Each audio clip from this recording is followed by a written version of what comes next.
மின்காந்த தொடர்வண்டினா magnetic levitation. இந்த train தான் மேக்லெவ் ட்ரெயின் இப்படின்னு சொல்லுவாங்க. இந்த மின்காந்த தொடர்வண்டி காந்தத்தன்மையை மட்டும் மையப்படுத்தி இயங்குகிறது. இது எப்படி இயங்குது அப்படிங்கறத நாம ரெண்டு வகையில பார்க்கலாம்.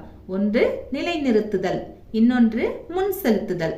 அதாவது ட்ரெயின் எப்படி நிக்குது, அதாவது ஸ்டேஷன்ல நிக்குது அப்படிங்கிறது ஒரு கான்செப்ட். இன்னொன்னு அது எப்படி முன்னோக்கி ஓடுது அப்படிங்கிறது இன்னொன்று. எப்படி நிலைநிறுத்தப்படுகிறது?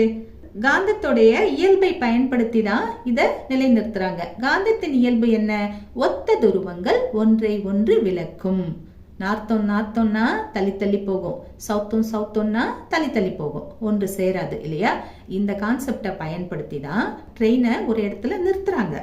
பக்கத்துலயே இருக்கும், ஆனா சேராது, மிதந்துகிட்டு இருக்கும். இதுக்கு ரெண்டுக்கும் இடையில 10 சென்டிமீட்டர் வரை கேப் இருக்கும்னு வேற கொடுத்துருக்காங்க பாருங்க.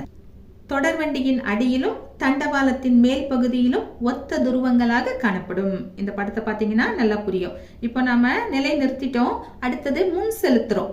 எப்படி முன் செல்லுது அப்படிங்கிறது இப்ப பார்க்கணும். இப்ப பாருங்க, இந்த படத்தை பாருங்க. ரெண்டு பக்கமும் தண்டவாளம் மாதிரி கொடுத்துருக்காங்களா? ரெட்டு கிரீன்னு காட்டியிருக்காங்க பாருங்க. அதெல்லாம் காந்தங்கள். அதோட இல்லாம தொடர்வண்டியின் பக்கவாட்டிலும் காந்தங்கள் இருக்கு பாருங்க. NS கொடுத்துருக்காங்க பாருங்க. இப்ப எப்படி இது மூவ் ஆகுது அப்படின்னு பார்த்தோம்னா இங்கேயும் அதே கான்செப்ட் தான். ஒத்த துருவங்கள் ஒன்றை ஒன்று விலக்கும், வெவ்வேறு துருவங்கள் ஒன்றை ஒன்று ஈர்க்கும் இல்லையா? இங்க பாருங்க, இங்க பச்சை கலர் இருக்கா? இது சவுத்து.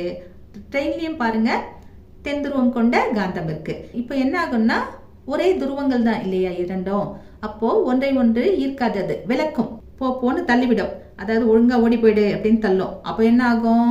ட்ரெயின் முன்னோக்கி போகும். இங்க நார்த் இருக்கா? ட்ரெயினுடைய பக்கவாட்டிலையும் நார்த் இருக்கு. இப்போ என்ன பண்ணும்?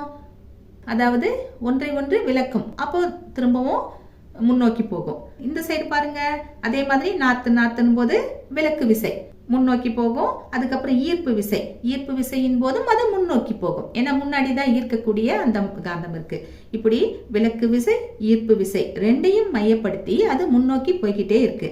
இப்படிதான் மின்காந்த தொடர்வண்டி முன் செலுத்தப்படுகிறது. இதுல இருக்கிற பிளஸ் என்னன்னா உராய்வுங்கிறது கிடையாது. உராய்வு இல்லைன்னாவே தேய்மானமும் கிடையாது. சரியா? அதிக வேகமாகவும் போகும், அதிக சத்தமும் இருக்காது. தேயறது இல்லைன்னாவே அங்க சவுண்டுக்கும் வேலை இல்லை. அப்புறம் இதுக்கு குறைந்த அளவு மின்சாரம் போதுமானது. இப்போ இந்த ட்ரெயின் எந்தெந்த நாட்டுல இருக்கு அப்படின்னா ஜப்பான்ல இருக்கு, சீனால இருக்கு, தென்கொரியால இருக்கு. நம்ம இந்தியாவுல இல்லை. ஆனால் இந்தியாவில் கொண்டு வருவதற்கான ஏற்பாடுகள் நடைபெற்று கொண்டு இருக்கிறது.